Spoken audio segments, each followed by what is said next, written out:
Hello guys, welcome back to our YouTube channel Civils Daily. कैसे हैं आप लोग? मैं आपके सामने एक नई वीडियो लेकर के आया हूँ। आज मैं जो आंसर शीट लेकर के आया हूँ ये एक मेरी खुद की आंसर शीट है। हालांकि मेरा सिलेक्शन नहीं हुआ था इस एग्ज़ाम में, मेरे को सिर्फ और सिर्फ 94 मार्क्स मिले थे। बट लेकिन मैं ये वीडियो इसलिए बना रहा हूँ तो ताकि हो सकता है कि ये वीडियो जो है ना वो किसी न किसी के लिए हेल्पफुल हो सकती है। क्योंकि अगर आप टॉपर का अगर आप देख रहे हैं कि टॉपर ने क्या किया था जिस वजह से उसका सिलेक्शन हुआ, तो मेरे ख्याल से आपको उसका भी आंसर शीट देखना चाहिए कि जिसका सिलेक्शन नहीं हुआ था, ताकि आप उससे ये भी जान सके कि क्या नहीं करना चाहिए कि आपका सिलेक्शन हो। तो इसीलिए मेरे को कोई शर्म वाली बात नहीं है इसमें कि मेरे को सिर्फ 94 मार्क्स मिले थे। सब लोग ट्राई करते हैं, किसी का होता है किसी का नहीं होता है।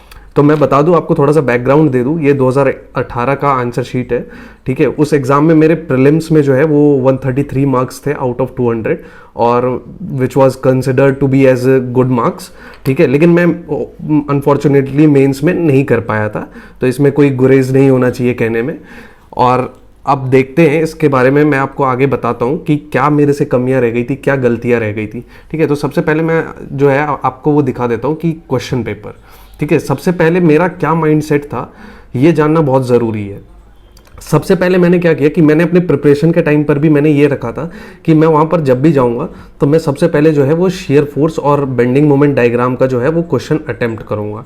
क्योंकि ये जो क्वेश्चन ऐसा होता है कि ये 20 मार्क्स का क्वेश्चन आता है, और हर बार देखा गया है कि हर साल स्ट्रेंथ ऑफ मटेरियल से जो है वो शेयर फोर्स और बेंडिंग मोमेंट डायग्राम का ही क्वेश्चन आता है, और ये काफ़ी अच्छा मार्क्स कैरी करता है। इस वजह से मेरा सबसे मेन जो टारगेट क्वेश्चन था यही कि सबसे पहले जाकर के कोई ना कोई क्वेश्चन तो करना ही है जो कि कम से कम एटलीस्ट कॉन्फिडेंस बूस्ट दे। तो मैंने ये क्वेश्चन अपने माइंड में पहले से ही सेट करके रखा था कि मेरे को जाते ही सबसे पहले शेयर फोर्स और बेंडिंग मोमेंट डायग्राम का जो है वो क्वेश्चन करना है, ठीक है। एक बार आपको स्टार्ट मिल जाता है तो उसके बाद जो है वो गाड़ी भागने लगती है। तो उसी तरह मैंने सबसे पहले ये वाला क्वेश्चन अटेम्प्ट किया था, मैं आपको दिखाता हूँ, ठीक है। तो ये देखिए, मैंने सबसे पहले ये वाला क्वेश्चन जैसा कि मैं सोच करके गया था, मैंने ये क्वेश्चन अटेम्प्ट किया। और यहाँ पर मैंने क्या किया कि जब मेरे पास सबसे पहले जब क्वेश्चन पेपर आया तो सबसे पहले मैंने क्वेश्चन पेपर पर लिख दिया कि मेरे को ये क्वेश्चन 6 क्वेश्चन होते हैं, ये आपको पता होगा, 6 में से 5 करने होते हैं, ठीक है। उसमें मैंने पहले मार्क कर दिया कि मेरे को ये क्वेश्चन करना है और ये क्वेश्चन नहीं करना है, ठीक है। उसमें सबसे पहले मैंने ये वाला क्वेश्चन सेलेक्ट किया। अब इस क्वेश्चन में देखिए मेरे साथ क्या हुआ कि जब मैं कर रहा था तो मेरे साथ ये जो है ना ये हल्का सा यहाँ पे मिस्टेक हो गया, और यहाँ पर मैंने कटिंग कर दी। और आपको पता होना चाहिए कि फ्लूइड ले जाना जो है वो करेक्शन पेन जो है वो ले जाना अलाउड नहीं होता है, ये मैं आपको पहले ही बता दूं। तो मेरे साथ यहाँ पर एक कटिंग हुई, 20 मार्क्स का क्वेश्चन था, मेरे को इसमें मार्क्स मिले।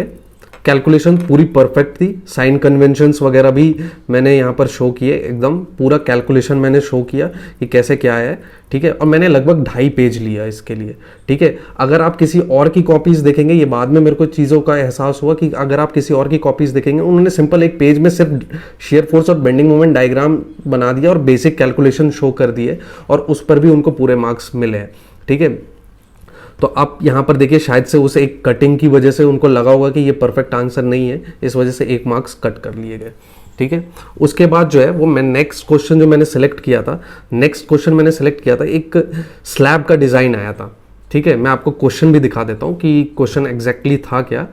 तो क्वेश्चन जो था वो आपका ये था, स्लैब का डिज़ाइन था, सिंपली सपोर्टेड स्लैब था, और पूरे डायमेंशंस वगैरह दी हुई थी, और M15 ग्रेड का कंक्रीट था, और Fe415 का ग्रेड का जो है स्टील था। आपको लोडिंग वगैरह दे रखी थी, और जो भी डिज़ाइन डेटा जो रिक्वायर्ड था वो सब दे रखा था। और पीछे जो है क्वेश्चन पेपर के पीछे जो है वो कोड के जो कोडल रिक्वायरमेंट्स थे वो भी सारी चीज़ें दे रखी थी। और देखेंगे तो आप ये तीसरे क्वेश्चन में जो है 2 क्वेश्चन ऐसे थे RCC से, एक तो सिंपली सपोर्टेड स्लैब का डिज़ाइन था पूरा, ठीक है, और जो है एक बीम सेक्शन का जो है सिर्फ मोमेंट के लिए आपको डिजाइन करना था, वो 15 मार्क्स का क्वेश्चन था। इस क्वेश्चन में मेरे से क्या मिस्टेक हुई थी वो मैं आपको थोड़ी देर बाद दिखाऊंगा, लेकिन सबसे पहले मैं आपको ये वाला क्वेश्चन दिखा देता हूँ। क्वेश्चन नंबर 3 का जो बी पार्ट है, मेरा नेक्स्ट टारगेट था यही, और ये चीज़ मैं घर से ही प्लानिंग करके गया था कि मैं सबसे पहले shear force bending moment diagram का क्वेश्चन करूंगा, और जो है उसके बाद जो है वो मैं बीम स्लैब कॉलम फुटिंग, मैं जनरली कहता हूँ, पहले भी मैंने एनालिसिस और स्ट्रैटेजी वाले वीडियो में कहा है कि अगर आप आरसीसी प्रिपेयर कर रहे हो एसएससी जेईई मेंस के लिए, तो यही 4 डिज़ाइन है जो वो लगातार फॉलो करता हुआ है। आज से नहीं, पिछले 2-4 सालों से नहीं, एसएससी जेईई मेंस का जो हिस्ट्री है उसमें सिर्फ यही 4 सवाल ही आए हैं। Beam slab column footing. हालांकि इस बार शायद से लिंटल वगैरह का डिज़ाइन भी आ गया था 2019 वाले में। तो देखिए जब मैंने ये क्वेश्चन अटेम्प्ट किया तो इस क्वेश्चन में क्या दिक्कत थी कि यहाँ तक मैंने बिल्कुल लोड कैलकुलेशन वगैरह एकदम यहाँ पर मैंने परफेक्ट किया ये सब सारी चीज़ें, और इसके आगे जा कर के क्या हुआ ना कि यहाँ पर मैंने जब ये स्टील रिक्वायरमेंट का जो कैलकुलेशन था ना, यहाँ पर मैंने जा कर के एरर कर दी, और फिर इसके बाद जो है ना कैलकुलेशन एरर होती ही चली गई, और ये चीज़ मेरे को वहाँ पर नोटिस में आई नहीं। और जब ये चीज़ होती गई तो पूरा आगे का क्वेश्चन जो है वो मेरा वेस्ट हो गया। ठीक है, मैं आपको एक एक चीज़ आपको लास्ट में 4-5 कंक्लूजन बताऊंगा कि क्या आपको करना चाहिए और क्या नहीं करना चाहिए। आप बस अभी गौर से इस कॉपी को देखते रहो, मैं आपको लास्ट में ऐसी चीज़ें बताऊंगा ना जिस वजह से सिलेक्शन हो जाता है और सिलेक्शन रुक जाता है। तो इस क्वेश्चन में मेरे को सिर्फ 14 मार्क्स मिले थे। ठीक है, 14 मार्क्स इस क्वेश्चन में मिले थे। क्वेश्चन था 25 मार्क्स का, 11 मार्क्स, जबकि ये वाला पोर्शन जो था स्लैब का डिज़ाइन ये मेरा स्ट्रेंथ था, मेरे को बहुत अच्छे से आता था। ठीक है, उसके बावजूद मैं इसको 100% नहीं कर पाया और मेरे को सिर्फ 14 मार्क्स मिले। उसके बाद नेक्स्ट क्वेश्चन में क्या अटेम्प्ट करता हूँ, उसके बाद नेक्स्ट क्वेश्चन जो है वो मैं अटेम्प्ट करता हूँ ट्रैवर्स सर्वेइंग का। ट्रैवर्स सर्वेइंग का मैं आपको क्वेश्चन ले चलता हूँ कि क्या क्वेश्चन था एग्जैक्टली। तो ये क्वेश्चन था ट्रैवर्स सर्वेइंग का, और इसमें जो है वो आपको करना था इंटीरियर एंगल्स वगैरह कंप्यूट करना था और उनको करेक्ट करना था ऑब्जर्वेशनल एरर के लिए। ठीक है, और जिसमें सीडी लाइन की जो बियरिंग जो थी वो आपको करेक्ट दी हुई थी। तो ये क्वेश्चन था, और इस क्वेश्चन को मैंने ऐसे अटेम्प्ट किया था, 4 बियरिंग वगैरह, बैक बियरिंग वगैरह ये सब करेक्टेड मैंने निकाल लिया। उसके बाद मैं रफ डायग्राम मैंने बनाया था, जबकि यहाँ पर आपको ना जब भी आप ट्रैवर्स सर्वेइंग का क्वेश्चन करो ना तो आप सारी चीज़ें जो है ना वो डायग्राम के हेल्प से किया करो, क्योंकि डायग्राम अगर आप पूरा बनाते हो तो आपको सारी चीज़ें क्लियर होती जाती रहती है। तो यहाँ पर मैंने डायग्राम नहीं बनाया, उसके बाद मैं आगे के पार्ट में जो है वो मैं जाकर के फंस गया। और यहाँ पर मैंने क्या किया, मेरे को उसी वक्त पेपर देते वक्त ही अंदाज़ा हो गया था कि मैं यहाँ पर फंस चुका हूँ। तो फिर मैंने क्या किया कि अब ट्रैवर्स सर्वेइंग का अगर आप वापस से अगर जाते हो तो आपको पता है कैलकुलेशन इसकी जटिल होती है थोड़ी सी, और उतना समय होता नहीं है। ये वो मोमेंट था जहाँ पर मेरे ऊपर प्रेशर बिल्ड होना शुरू हो गया था। और यहाँ पर अगर आप देखोगे तो मैंने यहाँ पर क्या किया था कि अगर आप इसको सम करोगे ना तो ये सम करके 540 डिग्री नहीं होता है, लेकिन मैंने यहाँ पे 540 डिग्री लिख दिया था। मैंने वहाँ पर सोचा था कि चलो ये क्वेश्चन तो मार्क्स गया, एक ब्लफ कर देते कि अगर एग्जामिनर को नहीं दिखा और उसने यही सोच लिया कि 540 डिग्री जो है वो हो रहा है, तो क्योंकि चेक होता है ये, तो मैंने चेक गलत शो कर दिया कि 540 डिग्री है, ओके कर दिया। और शायद से एग्जामिनर ने इस चीज़ को ऑब्जर्व भी नहीं किया और पहले 7 मार्क्स दे रहा था, उसको काट करके उसने 10 मार्क्स दिया। हालांकि ये क्वेश्चन में गलती थी, उसके बावजूद इसमें नंबर मिले, जितना नहीं मिलना चाहिए था उतना नंबर मिला। उसके बाद मैं क्या क्वेश्चन पिक करता हूँ, उसके बाद ओवरटेकिंग साइड डिस्टेंस का क्वेश्चन मैं पिक करता हूँ। ओवरटेकिंग साइड डिस्टेंस का जो ये वाला जो क्वेश्चन है ना दोस्तों, ये लगता है एसएससी का फेवरेट क्वेश्चन है। मैं आपको क्वेश्चन दिखाता हूँ। ये वाला क्वेश्चन जो है वो एसएससी का जो है वो फेवरेट क्वेश्चन लग रहा है, क्योंकि ये क्वेश्चन 2018 में भी था, और जो अभी जो रिसेंट में जो लेटेस्ट एग्जाम हुआ है एसएससी जेईई मेंस का, उसमें भी बिना डाटा चेंज किए हुए ये क्वेश्चन आया हुआ था। और 2017 वाले पेपर में भी ये क्वेश्चन था। एग्जैक्टली सेम ये नहीं था 2017 वाले में, लेकिन ओएसडी पर ही बेस्ड क्वेश्चन था, और 18 में भी था, 19 में भी था। ओएसडी हाईवे से एसएससी का फेवरेट टॉपिक चल रहा है अभी, ठीक है, उस हिसाब से। तो मैंने ये क्वेश्चन अटेम्प्ट किया। अब इस क्वेश्चन में आपको मैं दिखाता हूँ क्या किया मैंने। क्वेश्चन का आप सेकंड पार्ट गौर से पढ़िए। पहला पार्ट तो है आपको overtaking, safe overtaking side distance आपको कैलकुलेट करनी है, और सेकंड पार्ट जो कह रहा है what is the minimum length of overtaking zone. Minimum length of overtaking zone आपको बतानी है, and draw a NEET sketch of the overtaking zone and show the position of sine post. जो ये वाला पोर्शन है ना, ड्रॉ नीट स्केच, इस portion पे आप गौर कीजिएगा, और फिर मैं आपको बताता हूं कि मैंने क्या मिस्टेक करी है। ठीक है, तो ये देखिए, मैंने एज यूजुअल जिस तरह से आप लोग कैलकुलेशन करते हो, आप लोग क्या सब लोग ये इसी तरह से कैलकुलेशन करते हैं इसकी। तो इसमें मैंने सारा गिवन डेटा वगैरह लिखा, overtaking side distance D1 plus D2 plus D3, ये चीज़ें की, सारी चीज़ें कंप्यूट की। ओवरटेकिंग साइड डिस्टेंस जो आई वो 277.612 मीटर एकदम एग्जैक्ट वैल्यू आई। ठीक है, अब बात आती है सेकंड पार्ट जो कह रहा है उसने कि स्केच बनाओ और ओवरटेकिंग जोन्स जो है वो शो करो। अब एक्चुअली में ओवरटेकिंग जोन्स होता क्या है, मैंने सिर्फ यहाँ पर इस डायरेक्शन में अगर व्हीकल मूव कर रही है तो मैंने यहाँ पर शो कर दिया कि ओवरटेकिंग जोन अहेड। ठीक है, और लेकिन यहाँ पर मैंने एक चीज़ शो नहीं करा कि यहाँ पर भी एक साइन पोस्ट लगा रहता है और वहां पर लिखा रहता है end of overtaking zone. Similarly अगर इस डायरेक्शन में अगर व्हीकल आ रही है तो यहां पर आपका लिखा रहता है ओवरटेकिंग जोन अहेड, और यहां पर जो होता है एक साइन पोस्ट लगा रहता है एंड ऑफ ओवरटेकिंग जोन। ये डिस्टेंस भी ओवरटेकिंग जोन साइड डिस्टेंस के बराबर होती है और यहां से यहां तक का जो डिस्टेंस होता है ये भी ओवरटेकिंग साइड डिस्टेंस के बराबर होती है। और अब क्या यहां पर झोल था कि ये जो मैंने डिस्टेंस यहां से यहां तक शो किया है ना, वो एक्चुअली में अगर आप इन दो साइन पोस्ट को इमेजिनरी ऐसे ड्रॉ करोगे तो ये वाला जो पोर्शन है ये होता है 3 to 5 टाइम्स ऑफ OSD, जो कि मैंने नहीं किया, मैंने ये पूरा लेंथ शो कर दिया था। ठीक है, तो ये चीज जो होती है वो 3 to 5 टाइम्स होती है OSD के, और क्वेश्चन में ये पूछा गया था कि मिनिमम, तो मिनिमम हो गया 3 टाइम्स ऑफ OSD। तो ये वाली लेंथ जो होनी चाहिए थी ये होनी चाहिए थी 832.8381 जो भी है। ठीक है, तो यहां पर मेरे से हल्का सा डायग्राम में मिस्टेक हुआ। अब हल्का सा मिस्टेक था, मार्क्स काट लिए इन्होंने 4। हालांकि कैलकुलेशन आप देखने वाली बात यहां पर है कि कैलकुलेशन अगर आप कैलकुलेट करोगे अभी कैलकुलेटर पर तो एग्जैक्टली मिनिमम तो यही आएगी, लेकिन जो आपने रिप्रेजेंटेशन कर रखा है मैंने यहाँ पर गड़बड़ कर दिया। और आप कहोगे कि एग्जामिनर ज़्यादा हार्श हो गया इस कॉपी को लेकर के, इतने मार्क्स नहीं काटने चाहिए थे 4, भले कैलकुलेशन सही थी, छोटी सी मिस्टेक थी।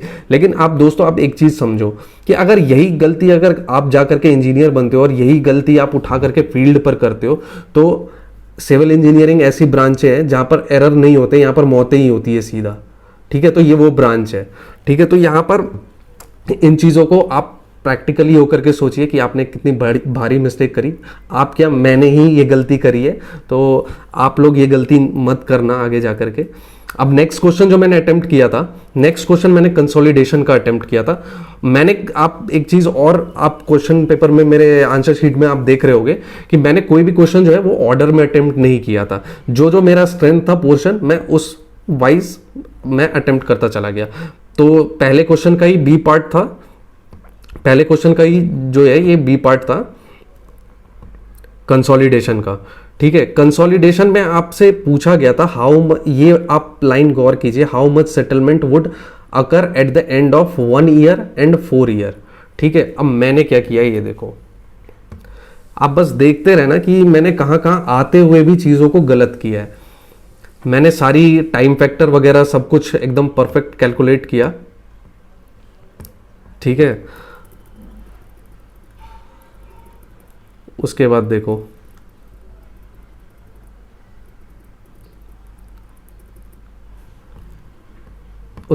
आफ्टर 1 ईयर जो है, आफ्टर 4 ईयर मैंने ये इतना करके छोड़ दिया कि 20% सेटलमेंट होगा, और आफ्टर 1 ईयर जो है वो 10% सेटलमेंट होगा। क्वेश्चन में पूछा था अमाउंट, मैंने बताया परसेंटेज कि इतना परसेंट जो है वो टोटल का सेटलमेंट होगा।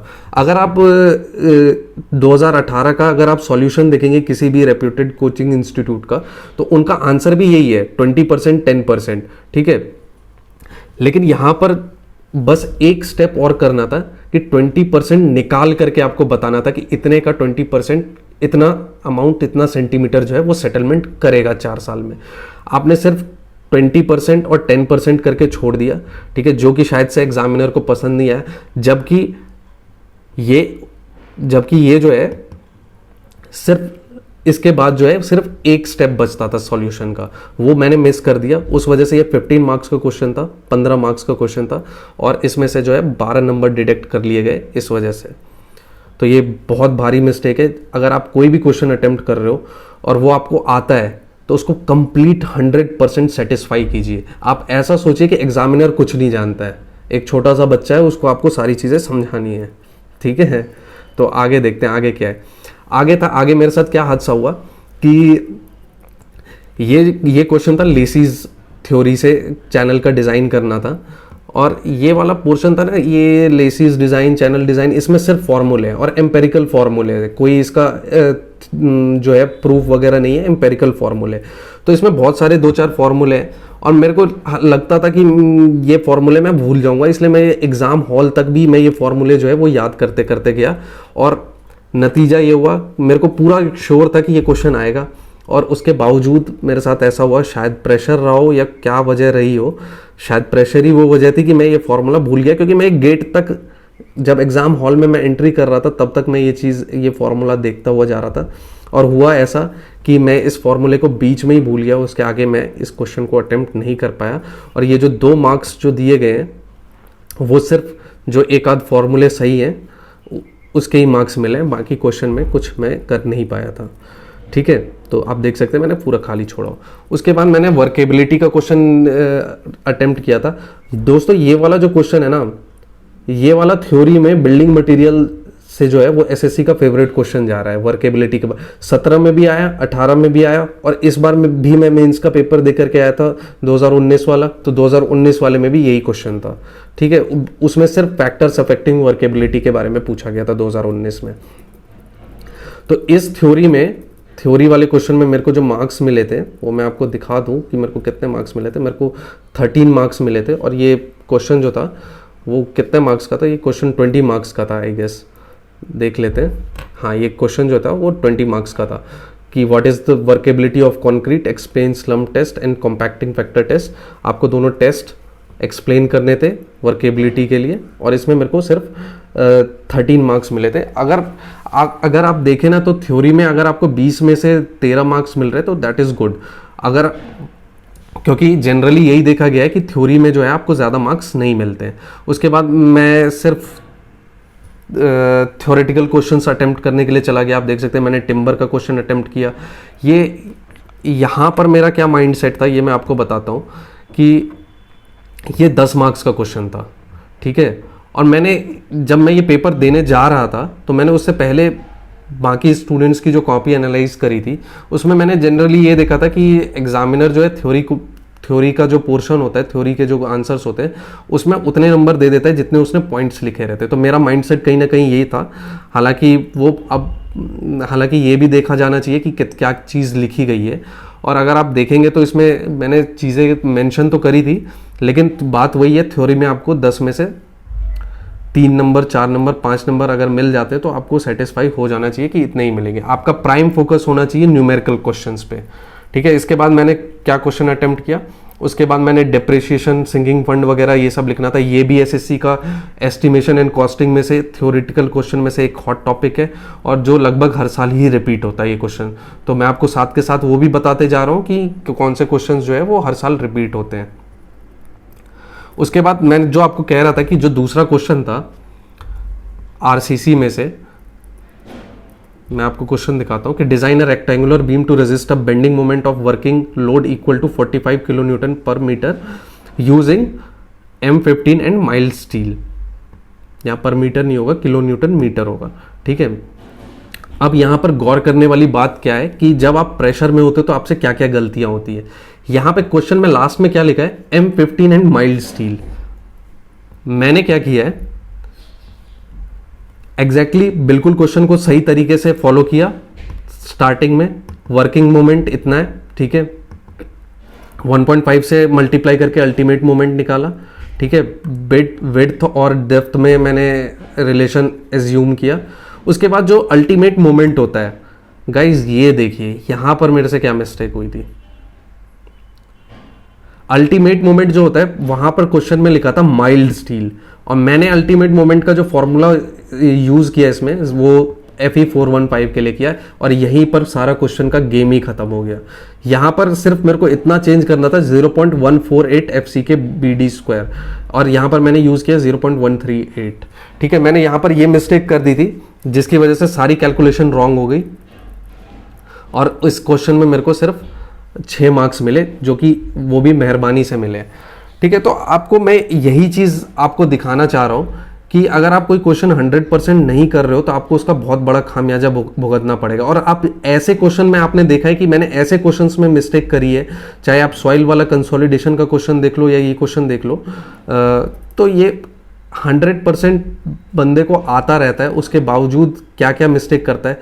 जैसे कि देखो, जैसे कि आप देखो यार, अब यहाँ पर ये चीज़ देखो कि FE 415 के लिए 0.138 FC के BD² अगर वो उसको ये पता है तो क्या उसको ये नहीं पता होगा कि FE 250 माइल्ड स्टील यूज़ करना है। चीज़ें मिस हो गई वहाँ पर, अंडर प्रेशर परफॉर्म नहीं कर पाए, ठीक है। तो ये चीज़ें आपको बहुत केयरफुल रहना है कि क्वेश्चन में क्या दिया हुआ है, क्योंकि अगर आप इस चीज पर ध्यान नहीं देंगे तो हो सकता है आप आते हुए भी सवाल को गलत कर बैठे। उसके बाद मैंने क्या गलती करी है, उसके बाद मैं सिर्फ थ्योरी क्वेश्चंस अटेम्प्ट करते गया क्योंकि मेरे पास टाइम कम बच गया था काफ़ी। तो इस तरह से मैं जो है वो पेपर पूरा ख़त्म हो गया और सिर्फ ये मार्क्स मिले। तो अब मैं आपसे 2-4 चीज़ों के बारे में बात करना चाहता हूं जो इस बार पेपर अटेम्प्ट करने जाएंगे। सबसे इंपॉर्टेंट, इस पूरे वीडियो की जो सबसे इंपॉर्टेंट बात जो है वो अभी मैं करने जा रहा हूं। तो सबसे पहले बात ये है कि मेरे से क्या क्या गलतियां हुई इस पेपर में, जो मैं मानता हूं कि ये गलतियां मैंने की और मेरे को नहीं करना चाहिए। तो सबसे पहला पॉइंट जो है वो ये है कि हर क्वेश्चन को मैंने एग्जामिनर को मार्क्स कट करने की अपॉर्चुनिटी दे दी थी। मैंने हर क्वेश्चन में जो है एग्जामिनर को मार्क्स कट करने की अपॉर्चुनिटी दे दी थी। ये आपने देखा होगा, भले कंसोलिडेशन वाला क्वेश्चन हो या फिर ओवरटेकिंग साइड डिस्टेंस वाला हो। कंसोलिडेशन में आपने देखा कि 15 मार्क्स का क्वेश्चन था, उसमें मेरे को सिर्फ मार्क्स मिले कितने, तो उसमें सिर्फ मेरे को 13 मार्क्स मिले। उसमें जो है मेरे को 3 मार्क्स मिले, 12 मार्क्स उसमें मेरे कट कर लिए गए। ओवरटेकिंग साइड डिस्टेंस पूरी कैलकुलेशन सही होने के बावजूद जो है उसमें मेरे 4 मार्क्स कट कर लिए गए, ठीक है। छोटी छोटी गलतियों की वजह से इतने मार्क्स कट कर लिए जाते। आप कह सकते हो, आपका एक एटीट्यूड ये हो सकता है कि आप ये कह सकते हो कि मेरे मार्क्स कट कर लिए गए, एग्जामिनर जो है वो ज़्यादा हार्श था। लेकिन बात यह है कि एग्जामिनर ने मार्क्स इसलिए कट किए क्योंकि आपने उसे एग्जामिनर को मार्क्स कट करने के मौके दिए, ठीक है। जैसे RCC बीम का डिज़ाइन था, उसमें मैंने 9 मार्क्स कट करवाए अपने, ठीक है। पूरी कैलकुलेशन मिस्टेक्स कर दी। उसके बाद जो है ये आपने जो लेटेस्ट क्वेश्चन देखा बीम सेक्शन वाला, इस बीम सेक्शन वाले में मैंने एक छोटी सी मिस्टेक करी यहाँ पर और FE 415 लिख दिया। 250 की वजह से पूरा गेम खत्म हो गया और यहाँ पर जो है वो मेरे को 9 मार्क्स यहाँ पर मेरे को हाथ धोना पड़ा। 11 मार्क्स मेरा स्लैब के डिज़ाइन में मेरे को हाथ धोना पड़ा और 5 मार्क्स जो है मेरा जो 5 मार्क्स मेरा ट्रैवर्स सर्वेइंग वाले में मेरे को हाथ धोना पड़ा। तो अगर आप इन सब छोटे छोटे मार्क्स को ऐड करें तो ये करीब 30-40 नंबर हो जाते हैं।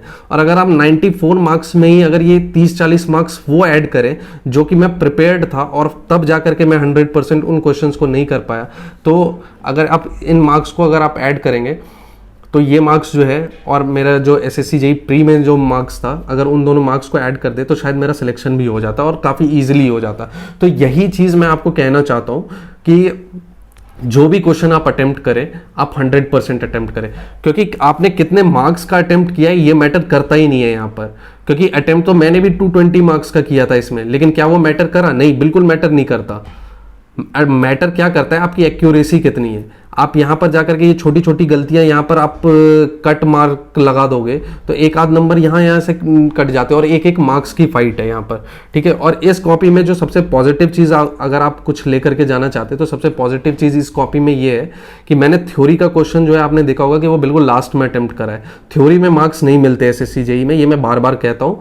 और जो बच्चे अभी अटेम्प्ट करेंगे पेपर को वो इन चीज़ों का ध्यान रखना कि थ्योरी में मार्क्स नहीं मिलते, तो इसलिए अपना सारा फोकस जो है वो न्यूमेरिकल क्वेश्चंस पर रखना, ठीक है।